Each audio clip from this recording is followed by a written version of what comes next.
Welcome to the most forward-thinking, inspirational podcast in this reality. The show designed to challenge everything we've been taught. If you've ever felt there had to be more to life, more to existence, then you're listening to the right podcast. Time to open your mind and dive in. This is the Mental Mastery Alliance podcast. And here we go. Ladies and gentlemen, welcome back to the Mental Mastery Alliance podcast. Today, on episode 352. 352! Good Lord. It's amazing what happens in life. It's amazing how much we change, how much we grow, how much can happen. 1 month. This world, man, October is that month for me. And it's kind of funny because, you know, we do these things and we have these ideas and we live this life and we think we're going somewhere and we're going somewhere else. They say, what is it? The root of all pain is attachment or some shit like that. I think the idea of where we want to be really fucks the idea of where we're going up. And it's kind of neat when you sit back and you allow it to be the thing. I sit here and I talk to you and I've had a bit of a tickle in my throat. And it reminded me of a meme I just saw, actually. I've always said to people, whenever you hear somebody talking like this, oh man, you wouldn't believe the blah, blah. Whenever you hear that shit, whenever you hear somebody drop that high-pitched voice, they're talking shit. It's a lie. It's a beautiful thing. And people can say, oh no, I was excited and my voice went up an octave. But for 99.9% of the time, whenever somebody talks in a high-pitched voice, they're speaking from a point of deception. Whether it's an outright lie, 2 + 2 is 5, man. Or, no, I'm good. Don't worry about it. Right? It's a lie. It just is. And so I saw this guy, and I've said this, I've actually stated that 1,000 times. Because there's a woman in my life, I love her to pieces. She talks perpetually in that high-pitched voice. And you're like, Jesus Christ, like you live there.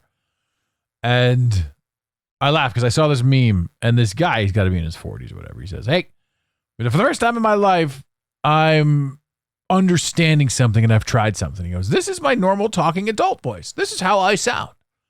He's like, this is what everybody hears me, and this is the normal sound of my voice as I talk through this. And it blows me away because somebody said something to me somewhere along the way, and then I decided to try it.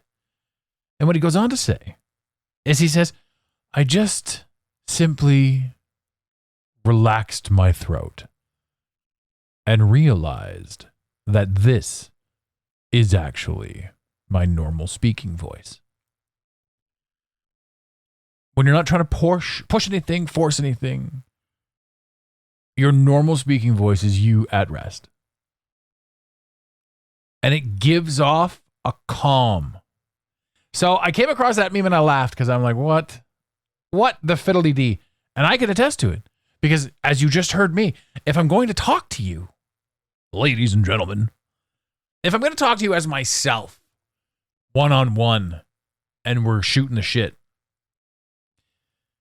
the voice you're going to get is this one. This is me talking to you as we create. And I'm okay with this voice. I quite like it. But I'm also entertaining. Hi, look at me dance. I'm dancing for my supper. Ha ha ha ha ha. You have to be a character. You have to create something. You have to do something. And I'm saying this too now because I had no idea where I was going to go with this episode, but I needed to record. I needed to create. I needed to create. So as I'm sitting here and I'm talking to you and I'm creating, you're getting my voices, you're getting my character, you're getting the thing that makes this show relatively entertaining. A little bit of razzle dazzle. Because I can. Because what the fuck? Could you imagine listening to me do a podcast like this all the time? So there's a huge difference, obviously, between those who raise their voice and those who speak in an entertaining tone, right? But most people aren't running a podcast or playing a character. Sorry, let me take that back. Most people are playing a character. And that's what's kind of neat, because once you catch that tonality in the voice, you could say, hey, draw it back. You know, obviously, if they're animated and excited and telling you about the stories of whatever the hell it is, let them be animated. Use your discernment, ladies and gentlemen. But for the most part, if someone's coming at you like this, with this, hi, how you doing? They're a fucking liar. A liar. And again, it's not like they're lying to you,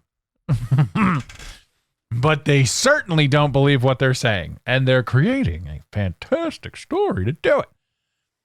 The psychology is the same. I'm in here. I'm in character right now, ladies and gentlemen. This is Adam, your host to the Mental Mastery Alliance, every Monday at 3:33 p.m. Eastern. Except for this week and a few weeks in the past, we got a little bit shuffled up. I don't even know what day it is today. No, today's Tuesday. Wow, we missed Monday by a few hours. We even missed 3:33 by a few hours. But this one's going live today. I think so. I'm going to fire this one up today. I have a few other ones that I want to talk about too, or a few things. I've got this idea. I've been making music, obviously. Everybody's been making music. But what an absolutely beautiful release. What an absolutely stunning release. Like I should put one of my songs. I'm going to do it. I'm doing it. I'm putting in one of my songs in here. I have distribution. So you have to go through this thing where you get distribution for the songs that you're creating if you want to upload them on Spotify, because theoretically, yes, you're putting them up there so you can hear them wherever you are, but also everybody else under the sun can hear them too. And if people like them, guess what? You get paid, and there's royalties and this, that, and the other thing, and blah, blah, blah. It's all just a huge rigmarole pain in the ass. Like, it's not like I think I'm going to make any money, because you're even hearing artists talking about Spotify ripping us all off and we're all screwed and all that fun stuff. But hey, what are you going to do? Here, I can put everything out as much as I want. So what I'm thinking is I'm going to do radio hours. So for the songs that I create, I'm going to do radio hours for the first little while, where it's like, I am the disc jockey.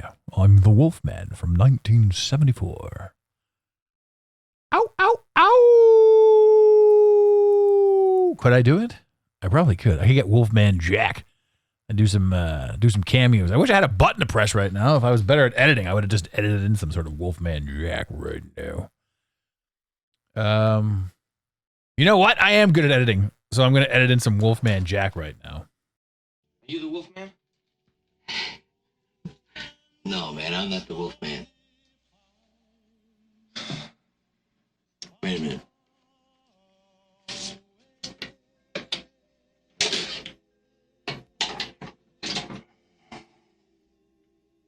Who is this on the Wolfman telephone? Diane. How you doing, Diane? All right. That's the Wolfman. Do you love me? He's on tape.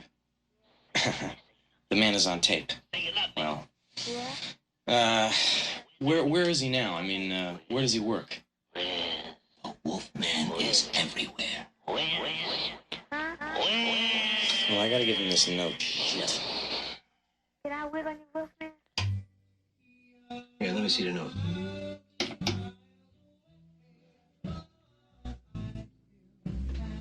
Hell, that's just a dedication, man. What I can do is I relay it. It'll be on tomorrow or Tuesday. No. See, this is very important. You see, I may be leaving town tomorrow, and it's very important that I reach this girl right now. You don't know whether you're gonna leave town or not? Well, I'm supposed to go to college back east tomorrow, and I don't know if I'm gonna go. I don't know. Wait a minute. Have a popsicle. Have a pop. No. Huh? No, thanks. Sit down a minute. It's early in the morning. Damn. I can't talk for the Wolfman, but I can tell you one thing. If the Wolfman was here, he'd say, get your ass in gear. The Wolfman comes in here occasionally, bringing tapes, to check up on me and whatnot. And the places he talks about that he's been, the things he's seen.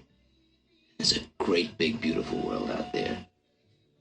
And here I sit, sucking on popsicles. Why don't you leave? I'm I'm not a young man anymore. And the Wolfman gave me my start in the business, and I like it. I tell you what, if I can possibly do it tonight, I'll try to relay this dedication in and get it on the air for you later on. That would be terrific. Really. Thanks. Yes, man. Hey, it's been a pleasure. Thanks a lot. Really. Appreciate it. Sticky little mothers, ain't they? They really 6 or 7 of them, right? I know. I got a whole refrigerator full. Thanks a lot. See you later. Appreciate it. Rock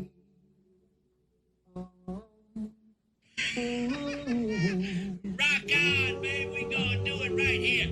Rock and roll yourself to death. Oh, mercy. Give me some more, mama. I wasn't intending on playing the whole clip, but that I got lost in it for a minute there.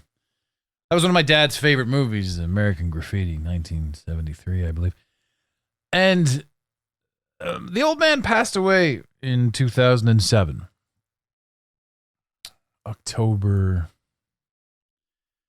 23rd, 2007. He was born October 10th, 1947. The man made it to 60. 60 is way too young to die. I was 27. Then you lose your old man at 27. It changes the way you do things. It changes the way you function in society. I think you understand loss a little bit better. It doesn't mean it makes it easier or makes anything more culpable. But, yeah, the old man, I look back on him fondly now, and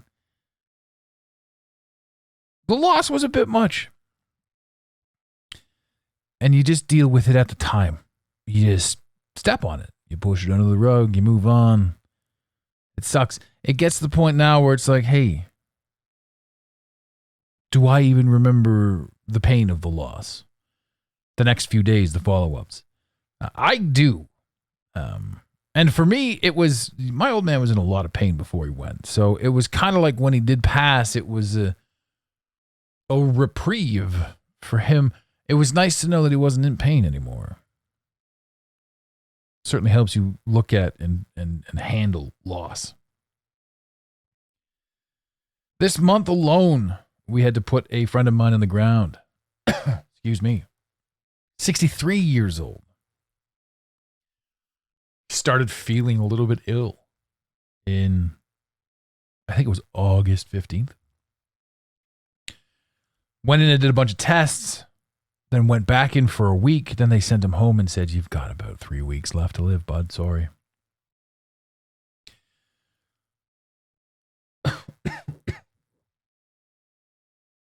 Imagine that. Going about your business and then boom, you got 3 weeks left because your back hurt. There's a couple things that go into this episode.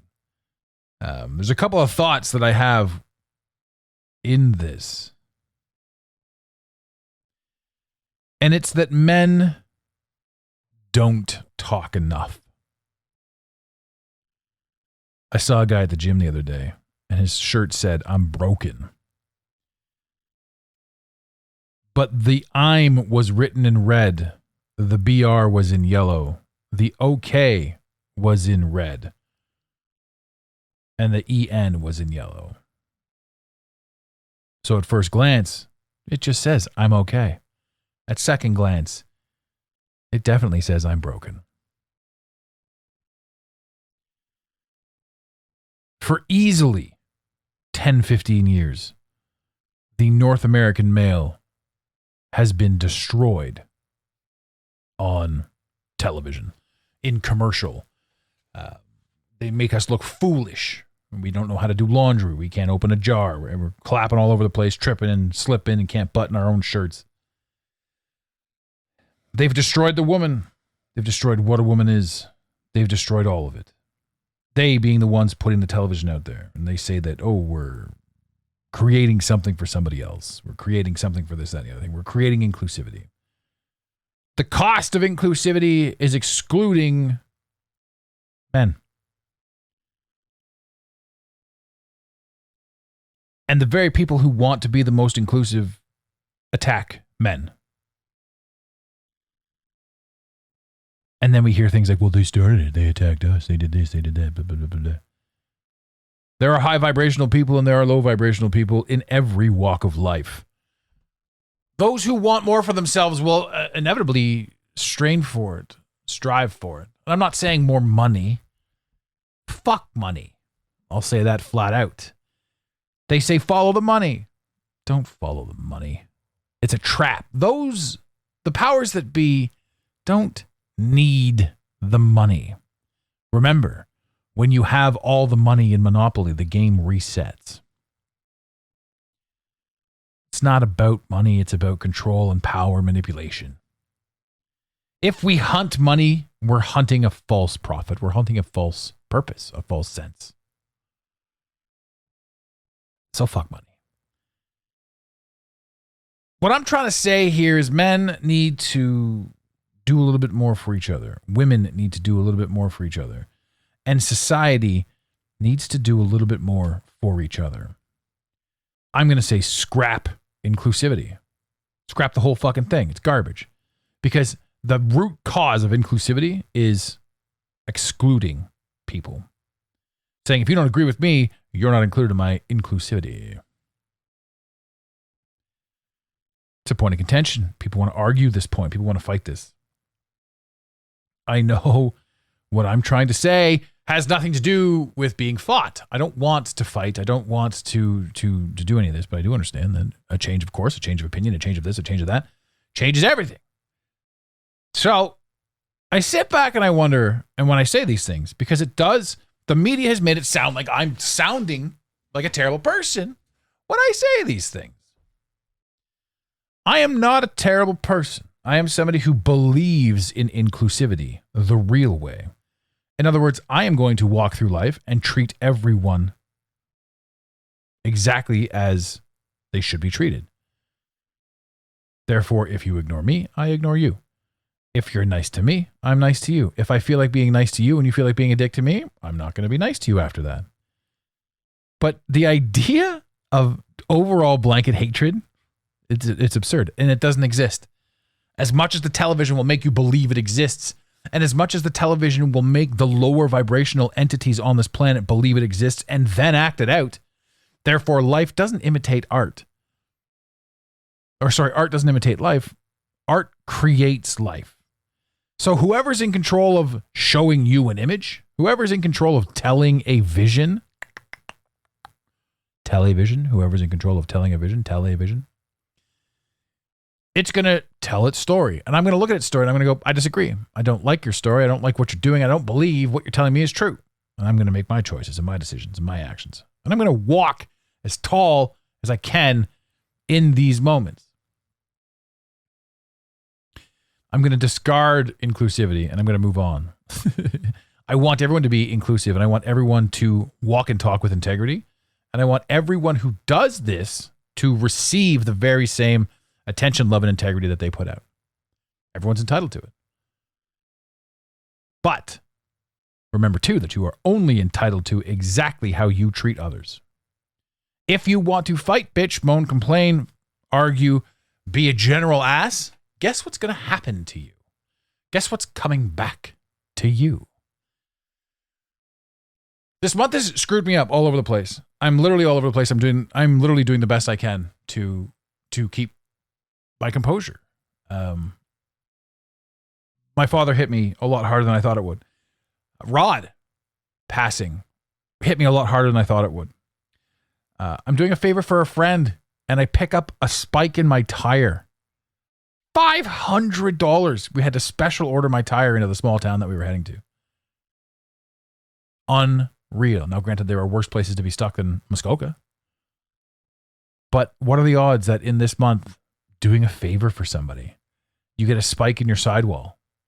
I looked at this. I'm like, mathematically, I have no clue how this could have even taken place. and it sucked. And it cost a boatload of cash that I didn't want to spend on a tire that was also brand new. And here's the point. I mean, you can look at life and you can say, hey, everything sucks or everything's great. You can also look at life and say, there are reasons for everything. I caught the spike in the tire miraculously because I stopped to take a picture while I was waiting for something, right in the middle of doing a favor.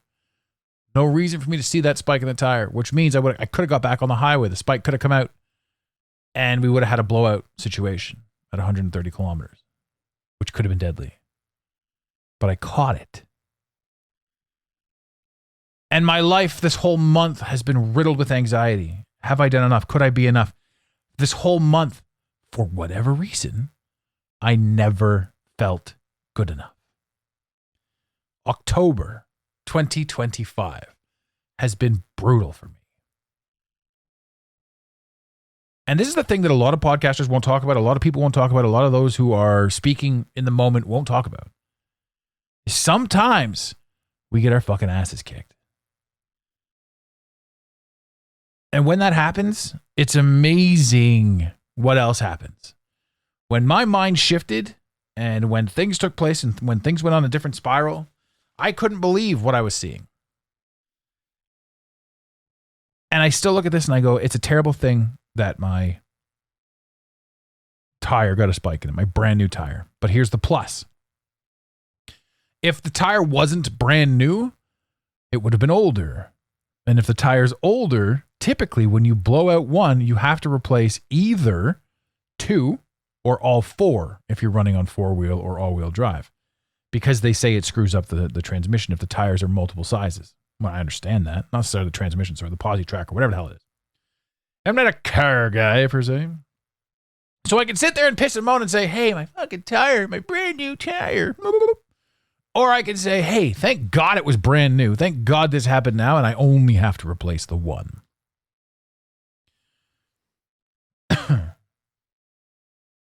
Thank God this happened now. Thank God I caught it. We didn't blow out on the tire or on the highway. Thank God I got it when we were parked. So all of the negatives you can see a positive in them. What would my life have been had my dad carried on living the way he was? There were points and moments in time where he was very unhelpful. My father had drifted so far into negativity for so long that it was getting to be rough. And then when they pass, when they move on, you say, hey, this is okay. They're not in pain. And it's that sort of thing that really allows you to, I don't know, I want to say work through your own mind. And again, that sounds convoluted, but what you choose to look at, how you choose to look at it makes a difference. Really makes a difference. Again, I didn't know where this podcast was going. I didn't know where this episode was going. We are 20 odd minutes into this. I want to do a radio show. I was talking about that earlier, like the Wolfman Jack. I want to get in here and I want to showcase some of these tunes that I'm having some fun creating. I think you'll like them too, because a lot of them are esoteric. A lot of them have to do, some of them are cover songs. Some of them are actually really good cover songs that I'm probably going to have a real hard time publishing because I'm breaking copyright laws by just stealing lyrics.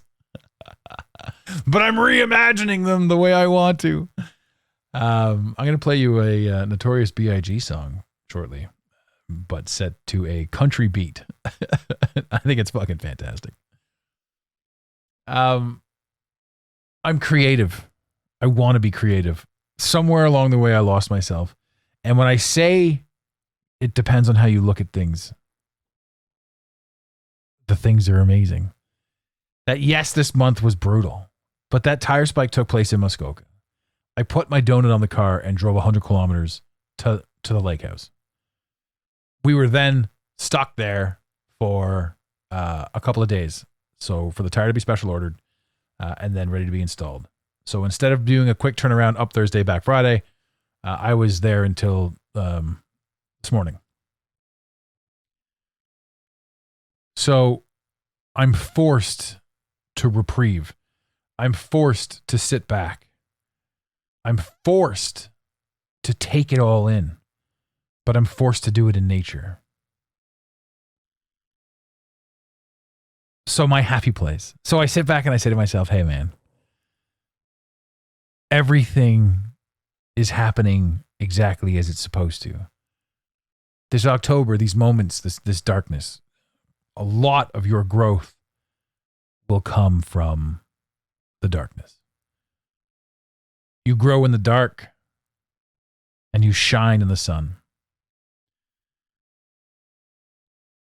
Nobody wants to get rained on, but a flower without rain ain't much of a flower.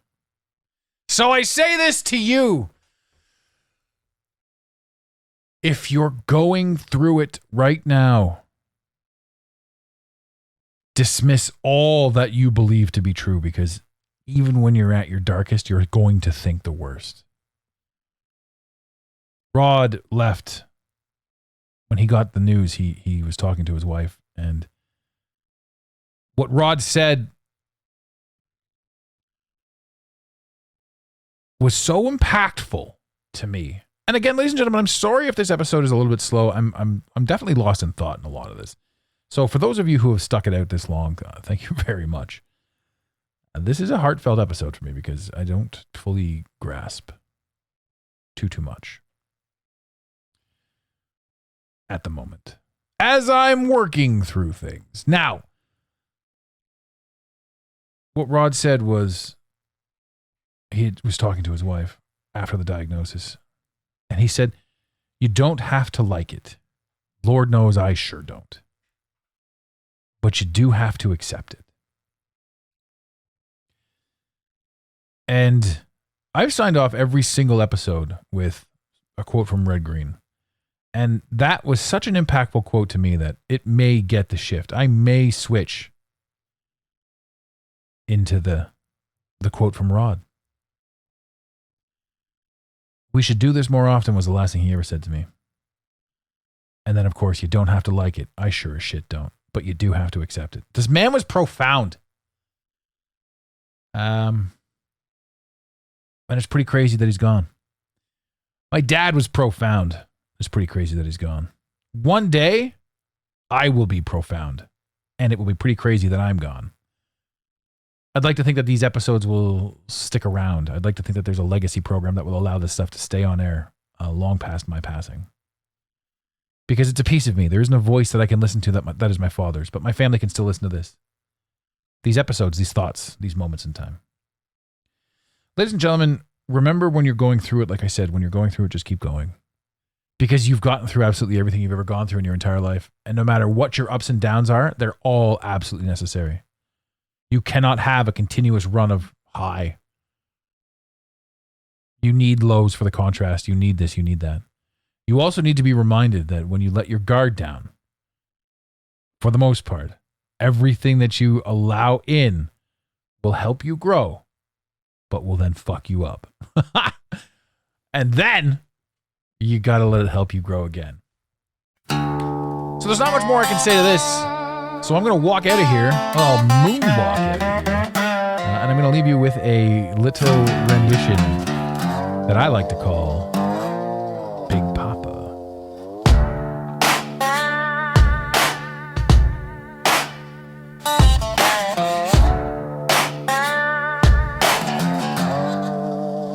To all the ladies in the place with style and grace, allow me to lace these lyrical Dutches in your bushes who rock grooves and make moves with all the mommies. The back of the club sipping my wig is where you'll find me. The back of the club macking bitches, my crew's behind me. Mad question asking, blunt passing, music blasting, but I just can't quit because one of these honeys Biggie gotta creep with, sleep with. Keep the ape a secret, why not? Why blow up my spot? Cause we both got caught. Now check it, I got more Mac than Craig and in the bed. Believe me, sweetie, I got enough to feed the needy. No need to be greedy. I got mad friends with bands and C notes by the layers. True to life players. Jump in the Rover and come over. Tell your friends, jump in the Caddy XT6. I got the green by the tree. I love it when you call me Big Papa. Throw your hands in the air if you's a true player. I love it when you call me Big Papa.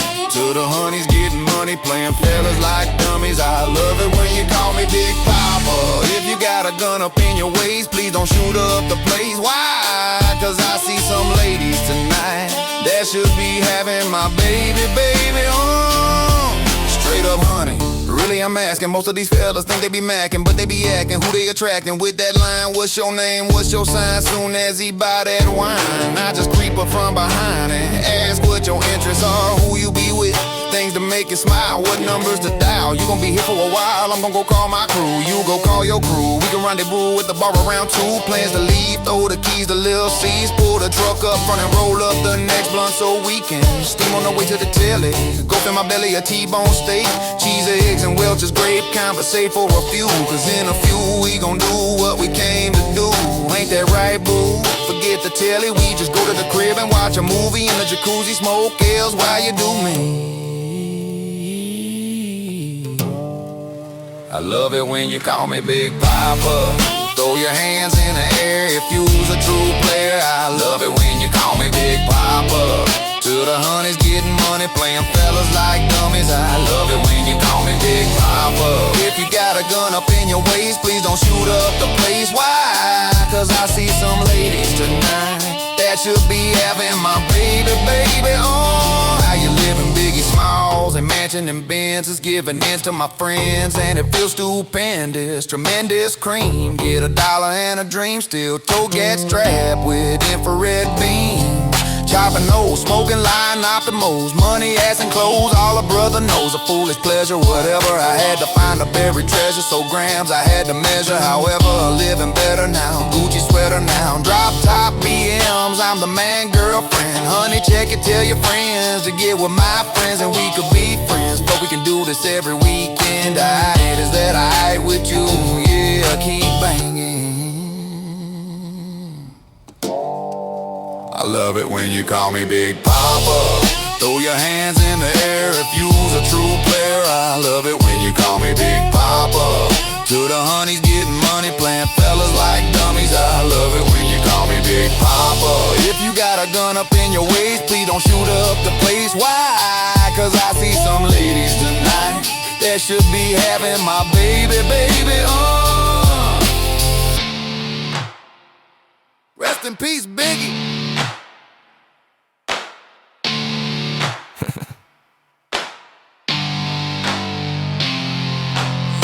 We really hope you enjoyed this episode of the Mental Mastery Alliance podcast.